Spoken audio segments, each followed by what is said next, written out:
nous sommes le 30 août 2014, on est au petit matin, il est 8h30, on est à Agde. C'est une journée d'été à Agde, voilà, il fait chaud, la ville s'éveille à peine. Une voiture de police patrouille. Un message donc est envoyé à cette patrouille de police. Il est annoncé un meurtre. C'est une affaire qui s'annonce sérieuse, donc ils mettent le gyrophare. La voiture démarre et va directement chez la personne chez qui on a donné l'alerte. La police, quand elle arrive sur les lieux, on est sur le palier, la porte va être ouverte.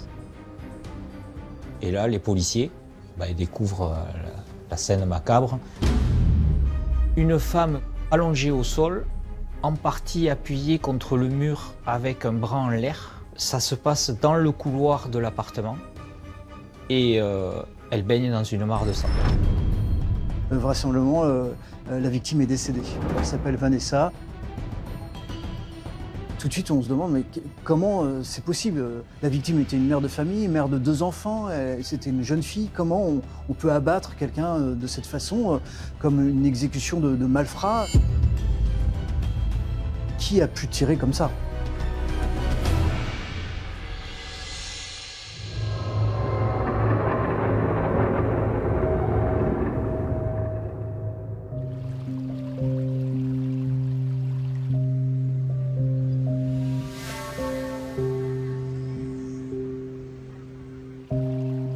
C'est dans la région lyonnaise que Vanessa est née et qu'elle a grandi.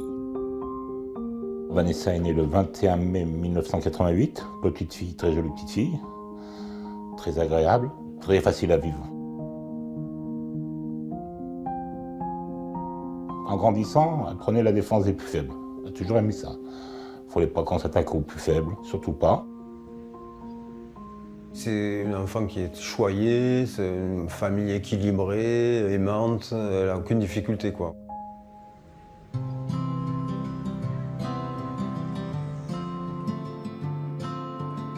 À l'âge de 17 ans, Vanessa quitte sa région natale pour rejoindre sa grand-mère qui vit à Agde. Embauchée dans un supermarché, c'est sur son lieu de travail qu'elle va faire la rencontre d'Angèle.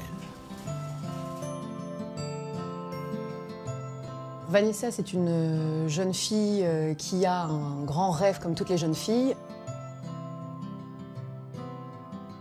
C'est de pouvoir rencontrer un homme avec qui elle va pouvoir vivre une belle histoire d'amour.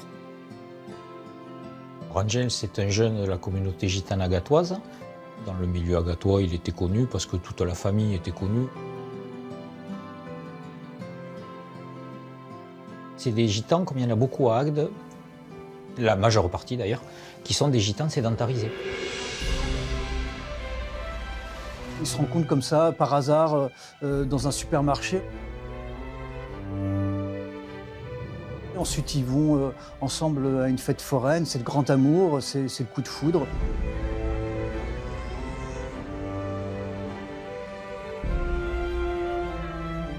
Éperdument amoureux, en 2004, Vanessa, 17 ans, et Angèle, 18 ans, officialisent leur relation auprès de leurs proches. Et un jour, elle est venue à la maison, elle est accompagnée de son compagnon, de la maman, du papa, même la grand-mère. Ils sont arrivés, j'étais même pas au courant. Moi, je rentrais du travail, j'étais à mon compte, donc, pour me demander sa main. J'ai dit, on va aller doucement quand même un petit peu. Au départ, on va aller doucement. Le papa de Vanessa, Jacques, décide d'aider le couple.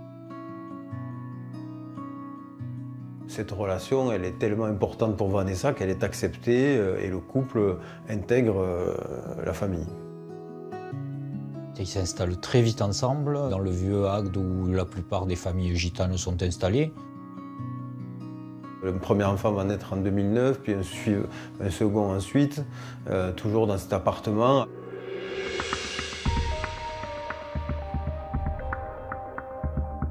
Devenue mère, Vanessa se plie alors aux us et coutumes de la communauté de son compagnon. Angel, lui, est carreleur. Alors elle ne travaille pas parce que c'est un petit peu les traditions gitanes. La mère de famille doit s'occuper des enfants et ne doit pas travailler. Et donc elle a accepté cette tradition. Vanessa, par amour, elle va vraiment faire don d'elle-même et faire en sorte que toute la famille, toute la communauté puisse apprécier cette relation. Et très vite, ils mènent leur petit train-train, leur vie de tous les jours. Un papa et une maman qui ont 2 gamins qu'ils adorent et qui sont choyés comme tous les enfants sont choyés dans la communauté gitane, les enfants rois, quoi. Ils étaient heureux ensemble. Hein. On descendait, nous, je vous dis, on avait un mobil-home au Sable d'Or. Donc on les voyait tous les 15 jours. Ils passaient le week-end avec nous, quoi. Mais tout se passait bien.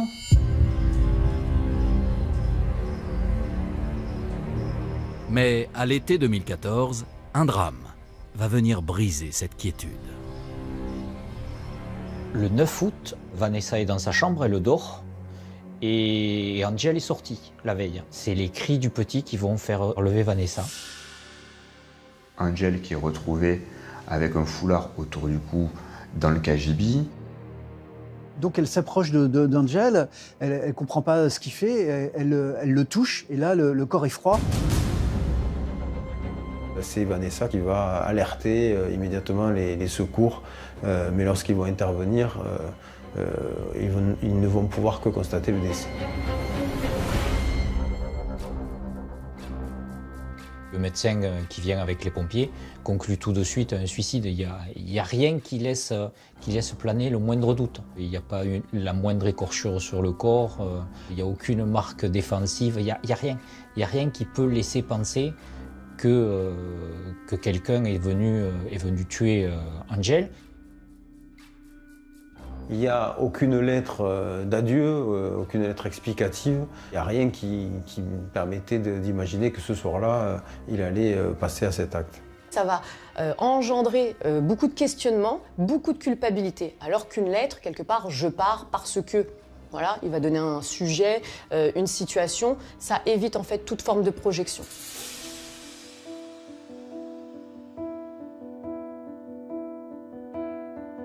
Veuve à 25 ans, Vanessa doit alors se battre pour ne pas se laisser emporter par le chagrin. Ah bah ça l'a anéanti, hein. Parce que bon, c'était son vraiment gros amour, quoi. D'ailleurs, elle s'est fait tatouer sur la peau. Hein. Non, elle a eu du mal à s'en remettre. Hein. Elle a voulu se suicider. Hein. Mais bon, pour le bien de ses petits-enfants, elle a commencé à remonter la pente un petit peu, mais doucement. Et je lui disais, je serai toujours là pour toi, t'inquiète pas. Hein. Vanessa, elle va essayer de surmonter ce drame parce qu'elle a des enfants à élever, elle décide de rester dans les lieux, elle décide de rester dans la ville d'Agde parce que les enfants, ils sont scolarisés, qu'ils y ont commencé leur vie et que pour eux, elle pense pouvoir continuer sa vie à cet endroit. Son premier amour est enterré là-bas, c'est dur de dire je m'en vais. Même si c'est un drame épouvantable, elle continue à vivre et elle veut sortir, elle veut continuer sa vie et élever ses enfants en toute quiétude.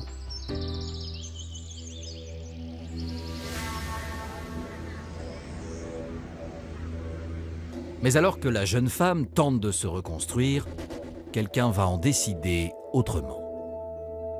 Le 30 août, elle est chez elle. Elle a passé la nuit chez elle. Elle se réveille à peine, certainement, comme tout le monde. Il est 7h30 du matin. Il y a 2 coups de sonnette qui retentissent dans cet immeuble. Elle se lève, elle va ouvrir, sans inquiétude. À ce moment-là, quelqu'un pénètre à l'intérieur de l'appartement et sans plus de sommation que ça, l'exécute de plusieurs balles de calibre d'armes de poing, de 9 mm. Elle n'a rien pu faire, quoi. Elle n'a pas pu se défendre. Elle est morte très rapidement sur le coup, après 9 coups de feu. C'est vraiment une exécution. «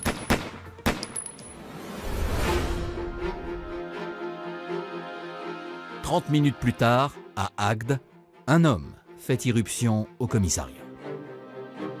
Et il y a un homme qui vient secouer la grille en hurlant j'ai abattu ma belle-fille. Et cette personne, donc c'est le beau-père de Vanessa, c'est Angel père, donc qui porte le même nom que son fils.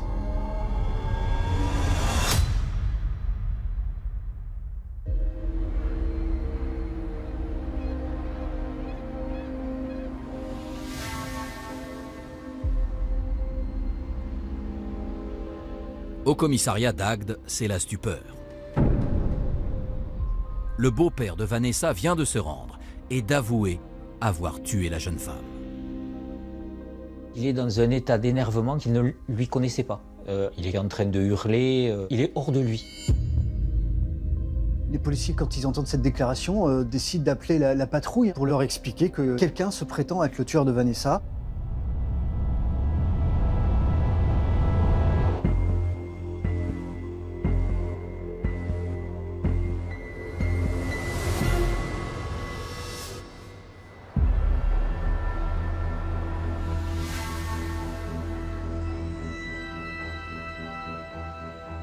Dans l'appartement de Vanessa, après la découverte de son corps, les membres de la patrouille se déploient à la recherche des enfants.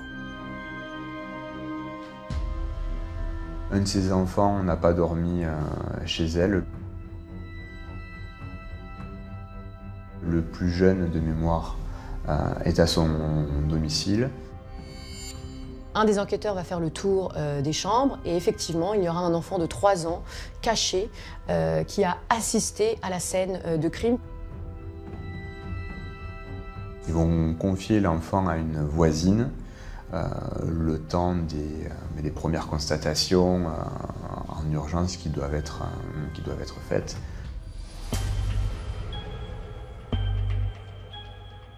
Rapidement, la police judiciaire arrive sur les lieux pour prendre le relais. C'est une boucherie.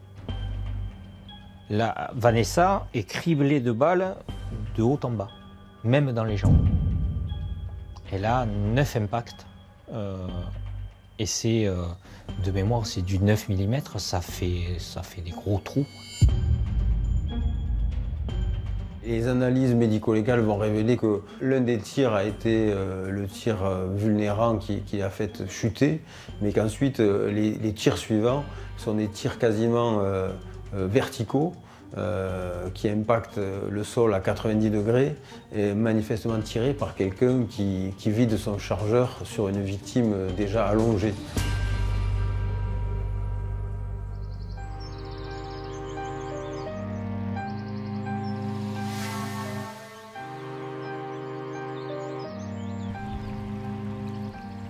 À plus de 360 km de là, Jacques, le père de Vanessa, apprend que sa fille aînée est décédée. Il n'oubliera jamais ce jour-là. Bah, j'ai tout cassé, hein. Je vous dis franchement, de nerfs. Hein. Ah mais je vous dis franchement, hein. J'étais parti pour faire un dégât. Hein. Honnêtement, hein. Je parle avec le cœur là.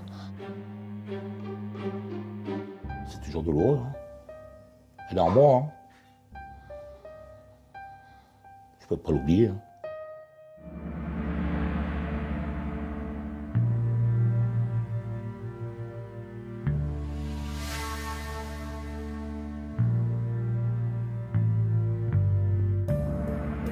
À Agde, le beau-père de Vanessa, placé en garde à vue, est auditionné. Lors de sa première audition, il va revendiquer le fait d'avoir exécuté sa belle-fille, qui est responsable de la mort de son fils. Il va même revendiquer le fait que son fils étant né le 9 février, par exemple, et étant décédé le 9 août de l'année 2013, il a exécuté celle qu'il rend responsable de cette mort de 9 balles, de 9 mm. Il expliquera qu'il est venu, qu'il a tiré, qu'il est reparti, qu'il a jeté son arme dans un conteneur, qu'il est allé au commissariat et qu'il s'est livré. Il n'y a pas de mystère, il n'a fait aucun mystère. Les policiers vont lui demander comment il avait été en possession de cette arme. Et il va raconter qu'en fait, cette arme, c'était l'arme de son fils, de son propre fils, qu'il avait retrouvée dans ses affaires. Et il va garder cette arme dans le compteur électrique de son appartement. Tout ce qu'il raconte, ce sont des éléments qui sont plutôt... qui racontent en fait une préméditation.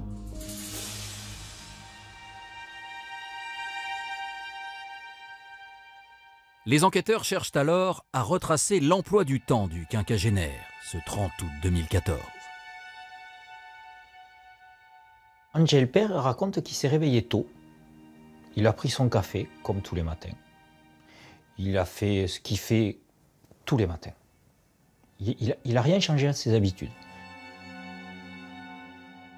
Il dit qu'il consulte son téléphone portable, qu'il tombe sur un message de son fils qu'il avait conservé, que ça réveille chez lui une forme de chagrin immense et que là, dans sa tête, il parle à son fils et il lui dit « c'est plus possible, il faut régler le problème » en quelque sorte. Et c'est là qu'il va quitter son domicile sans prévenir personne. Et puis, il a pris son pistolet, ou celui de son fils, et il est parti pour avoir une discussion avec Vanessa pour lui demander de partir. Ce à quoi elle aura pour réponse, en lui tournant le dos, une insulte qui va engendrer les coups de feu d'Angel Père.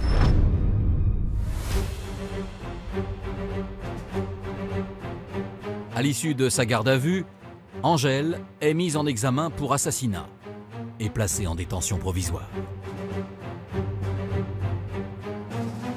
Les enquêteurs, en l'occurrence le juge d'instruction, va essayer de démêler ce qui s'est passé, et notamment quel est le mobile du tueur. Est-ce qu'il n'y aurait pas des histoires de famille? Est-ce qu'il n'y aurait pas une histoire de vengeance? Est-ce qu'il n'y aurait pas une histoire de mafieux, de règlement de compte? Et très vite, au fil de l'instruction, on va s'apercevoir qu'il n'en est rien. Et là, l'affaire, elle devient un peu vertigineuse parce qu'on sait que tout ça est sous-tendu par des analyses complètement farfelues et pathologiques.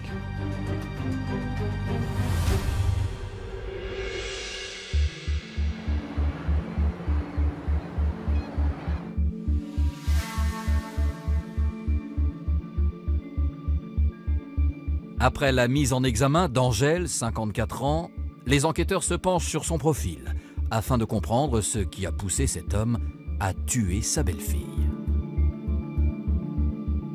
Angel Père a des origines espagnoles. Il est relativement taiseux par rapport à ses origines car il considère que son arrivée dans la communauté gitane, quelque part, va effacer un petit peu ses origines. Au début des années 80, lui, c'est un petit délinquant.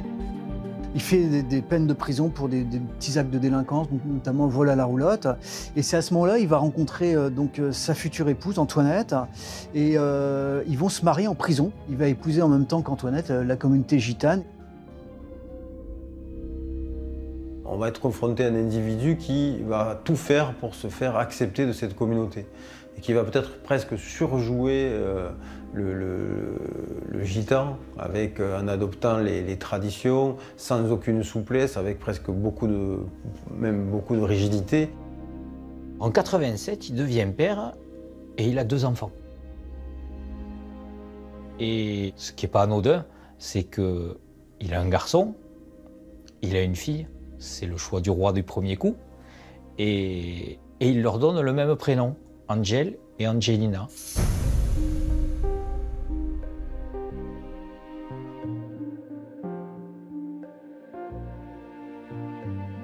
Angel noue alors une relation fusionnelle avec son fils aîné, jusqu'à sa mort, le 9 août 2013. Il lui transmet le même prénom, à savoir « tu seras comme papa ». Tu seras mon petit moi. Quelque part, quand je te regarde, c'est moi que je vois. Donc on est bien dans une relation miroir. C'est-à-dire miroir, toi et moi, on n'est pas différents. Toi et moi, on est quelque part fusionnels. Donc ça veut dire que dès le départ, il y a une dimension familiale particulière. Quand il perd son fils, c'est une partie de lui qui s'en va. Sur Agde, on nous raconte qu'après le décès d'Angel, Angel Père va aller au cimetière tous les jours. Il amenait un parasol pour se protéger du soleil. Et des fois, il arrivait même qu'il y aille la nuit. Il faisait le mur. il passait par-dessus le mur, il avait une échelle et il retournait sur la tombe d'Angèle la nuit. Il a la carte vitale de son fils autour du cou, comme si c'était sûr qu'on pouvait avoir la photo de son fils contre soi en permanence. C'est pas rien. Le chagrin est incommensurable et il n'arrive pas à faire son deuil. En fait, il se dit, mais si mon fils est dans ce cercueil, si je me recueille devant cette sépulture, c'est parce que quelqu'un a tué mon fils.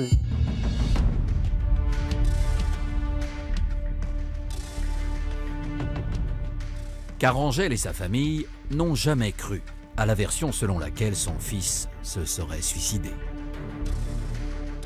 Dans la communauté gitane, on ne se suicide pas. C'est une première interrogation et ça interpelle tout le monde. La deuxième interrogation, c'est qu'on va le retrouver en caleçon, alors que par pudeur, jamais on ne se mettrait dans cet état-là. Puis il y a une troisième interrogation également, c'est qu'il se suicide chez lui, alors que sa compagne dort dans la pièce d'à côté avec les enfants. Comme Angèle est persuadée que son fils n'est pas mort par suicide, lui, il arrête de travailler et il mène une espèce d'enquête parallèle et il passe son temps à aller au commissariat, à harceler les policiers en disant « Il y a des éléments, vous ne cherchez pas bien, vous devez trouver qui a tué mon fils ».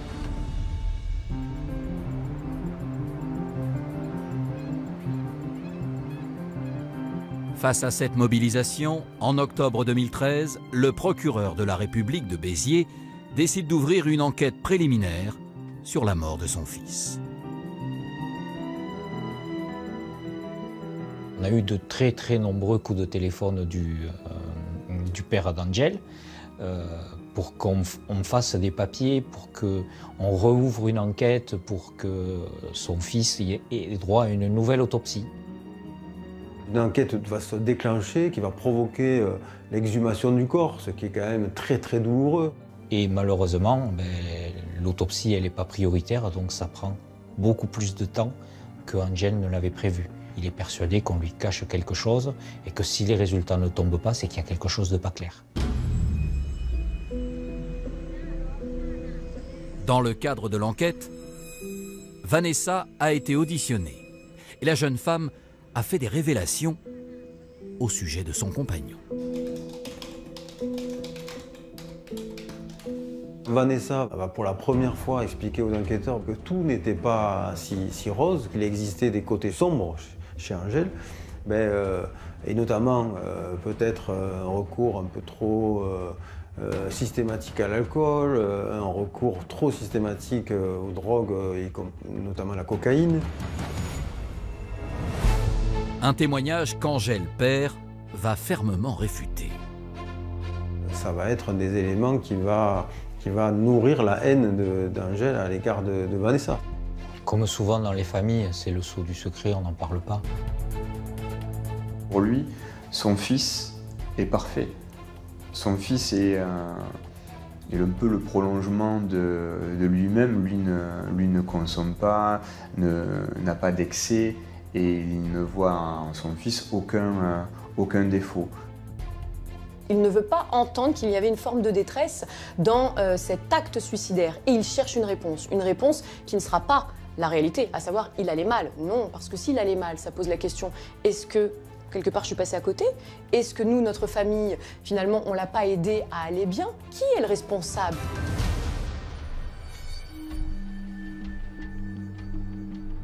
C'est ainsi qu'au fil des mois, Vanessa serait devenue suspecte aux yeux de la famille de son compagnon.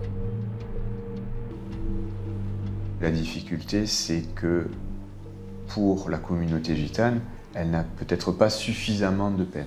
Il y a des fantasmes, notamment dans cette affaire, où on demande à Vanessa, sois encore plus triste. S'il te plaît, sois mal, ne va pas au travail, reste dans la dépression, parce que quelque part tu as perdu quelqu'un, tu dois être triste, tu dois être mélancolique. Mais Vanessa, elle n'est pas gitane, elle n'a pas les codes. Et Vanessa,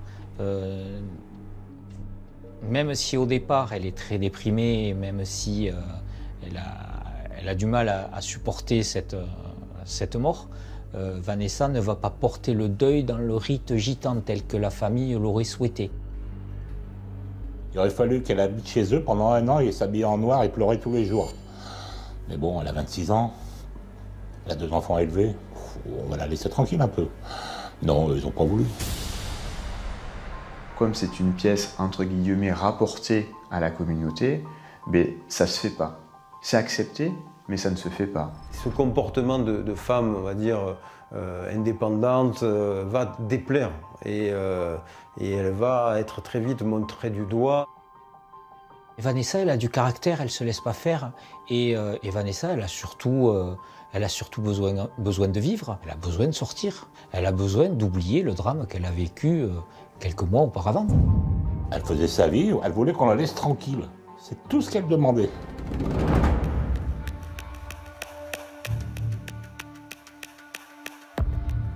Refusant de se plier aux traditions, Vanessa aurait alors subi la colère de la famille de son compagnon décédé. Petit à petit, vous avez ce poison de la rumeur qui va, non pas influencer, mais qui va polluer l'esprit d'Angel Père, qui est déjà particulièrement faible suite au décès de son fils. Il se dit, bah, si ma belle-fille se comporte en veuve joyeuse, c'est peut-être parce qu'elle est coupable de quelque chose. Il y a des menaces de mort qui sont proférées à l'encontre de son fils, aussi dans la rue, qui s'en plaint. Il va y avoir des menaces de mort au cimetière. Elle voulait partir de Hague parce que la pression se faisait sentir. Et puis elle me dit, papa, qu'est-ce que je fais? Alors je lui dis, bah, écoute ma fille, moi si tu veux, tu peux venir à Lyon, il y a de la place à la maison, il n'y a pas de souci. Hein. Qui vont se déplacer au commissariat d'Agde, signaler qu'il y a eu des menaces de mort, qu'il y a eu des menaces avec armes, que les propos deviennent de plus en plus agressifs à l'égard de Vanessa. Mais ces propos, ou en tous les cas la dangerosité, n'est pas prise vraiment à sa juste mesure.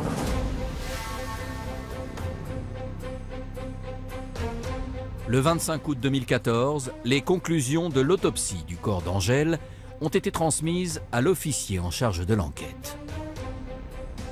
Et elles étaient formelles.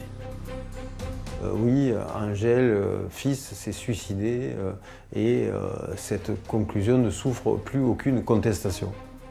Dans les expertises toxicologiques, on va retrouver des éléments, des produits de coupe de la cocaïne. On a une trace d'hématome au niveau de la tête. On a également un double sillon au niveau du cou qui a appelé d'autres interrogations. Mais les constatations médico-légales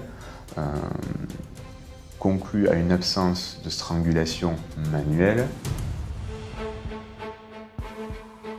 Des conclusions que le père d'Angel n'a pas acceptées. De son côté, Vanessa avait décidé de quitter Agde le 30 août 2014 pour rejoindre Lyon. Le concours de circonstances, c'est que c'est à ce moment-là précisément qu'on va lui signifier à Angel Père de manière définitive que l'enquête est clôturée sur la mort de son fils. Et là, puisque c'est pas possible judiciairement, mais il va y avoir une sentence irrévocable prononcée par Angel qui, sans avocat, sans procès, sans rien que se transforme de juge en bourreau et exécute sa belle-fille. Mon fils, avec ma belle-fille, avait organisé l'inscription des petits-enfants dans l'école où ils étaient quand j'étais plus jeune. Seulement, elle n'a pas eu le temps d'arriver, parce que le matin, à 7h30, 8h, il est passé à l'acte. Et c'est le jour où elle devait remonter sur Lyon.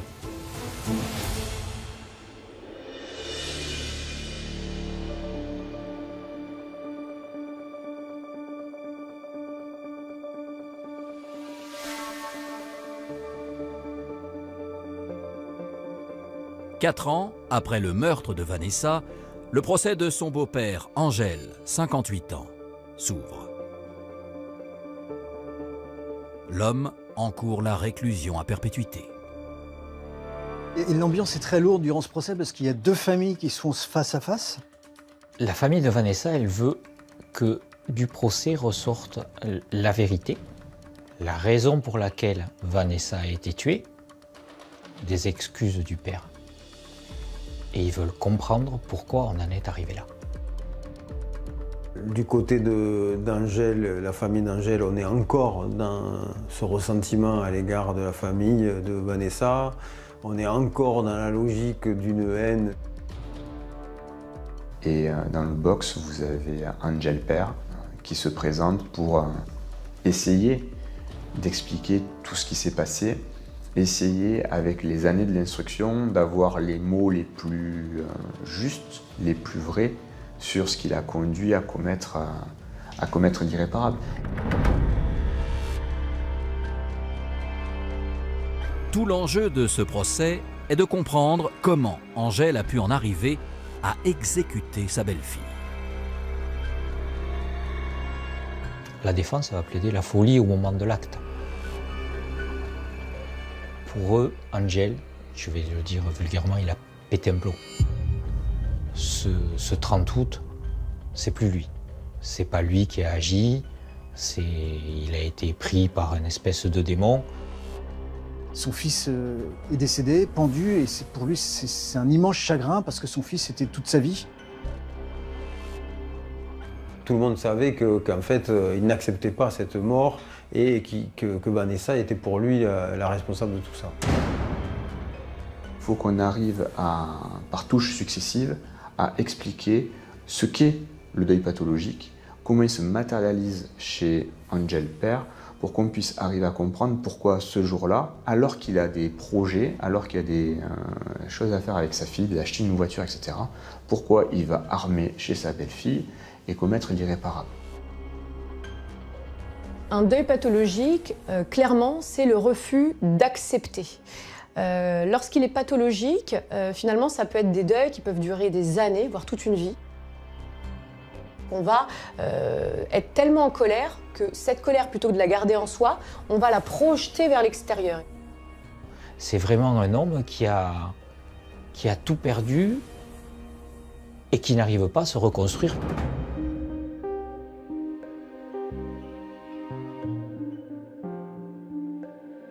Les experts dressent le portrait d'une personnalité psychorigide et égocentrée. Mais ils rejettent l'altération du discernement. En fait, il est dans son monde, il a une idée en tête et il n'entend pas ce qu'on lui dit.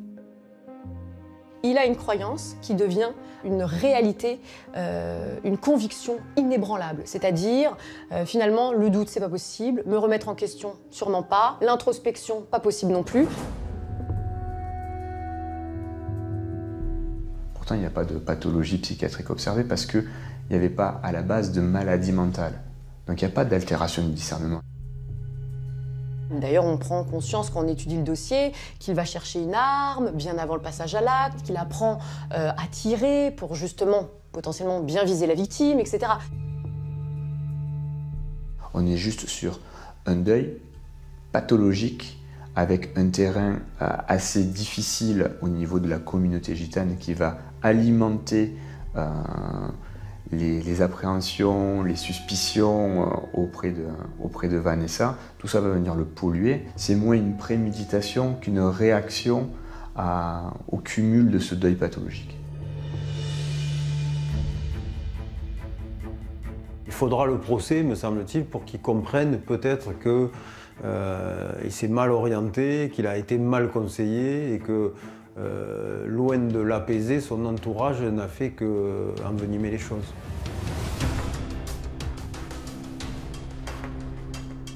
À la barre, les proches de Vanessa sont eux aussi entendus. C'est la première fois qu'ils revoient Angèle. Et ce monsieur n'ose même pas me regarder. Il faut admettre ses actes. Puis regarder quelqu'un dans les yeux, c'est compliqué quand vous savez le mal que vous avez fait. Vanessa, elle est décrite par sa petite sœur comme une personne qui a du caractère. Vanessa, c'est quelqu'un qui aime vivre, qui aime rigoler, qui est passionné, qui aime par-dessus tout ses enfants, qui aimait par-dessus tout Angèle. La La famille de Vanessa, ils ont attendu longtemps ce procès. Donc là, ils se sont retrouvés confrontés à quelqu'un qui niait encore les évidences, qui contestait toute préméditation, qui se réfugiait dans des mensonges qui étaient inutiles. Bon, voilà. Pour eux, ça a été difficile, mais c'était une étape forcément nécessaire.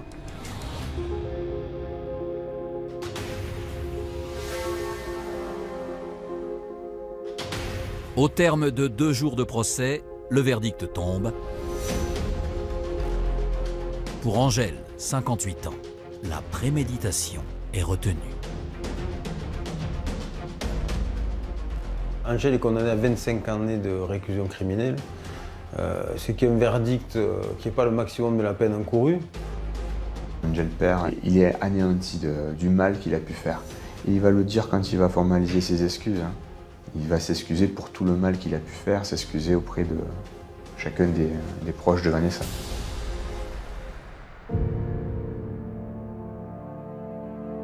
S'excuser, c'est facile. Hein. Mais il fallait réfléchir avant. Hein. Et là, j'ai dit, c'est la fameuse phrase que je me suis fait tatouer, « Dieu pardonne, moi non ».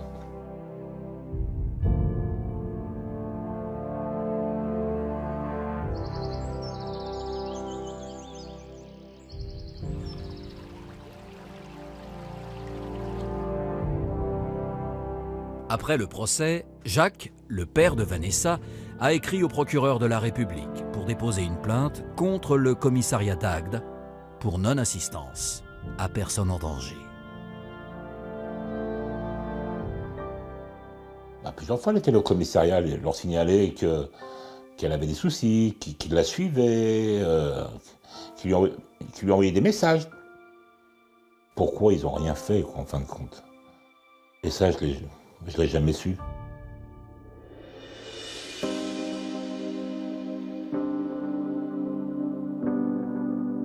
Du côté de la famille d'Angèle, les proches ont obtenu la réouverture d'une enquête sur la mort de leur fils.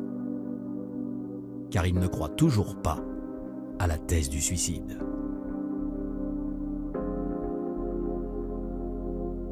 Une plainte avait été réactivée par le biais d'une constitution de partie civile, par la saisine d'un juge d'instruction qui est toujours en cours. J'aurais tendance à dire qu'on est en train de soigner la plaie. Et que peut-être qu'après l'instruction, la plaie sera soignée, il y aura juste une cicatrice. C'est 2 familles qui ne pourront jamais se reconstruire. Ce sont 2 familles qui vivront chacune de leur côté, alors qu'elles ont un lien, les petits-enfants, mais ce lien, il est rompu.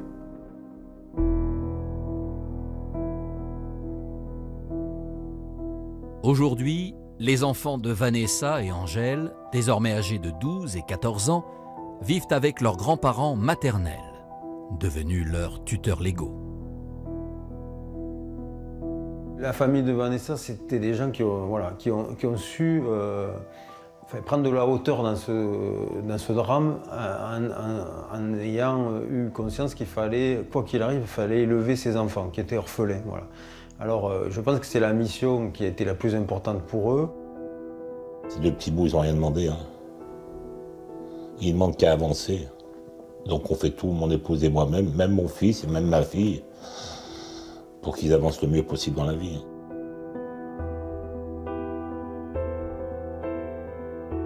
Vanessa, c'est celle qui m'a fait papa. Donc je ne peux pas l'oublier. Elle est ancrée en moi. Hein. C'est mon diamant, c'est ma princesse. Mais je ne peux pas l'oublier, c'est impossible. Et je veux que, à travers les émissions, si ça peut aider d'autres personnes, sauver des vies. Il faut que ça fasse avancer les choses. Parce que demain, ça peut encore arriver, et après-demain, ça pourra encore arriver. Les gens s'y attendent pas, et ça va très vite. Puis on se retourne, et on tourne la tête, et malheureusement, c'est arrivé.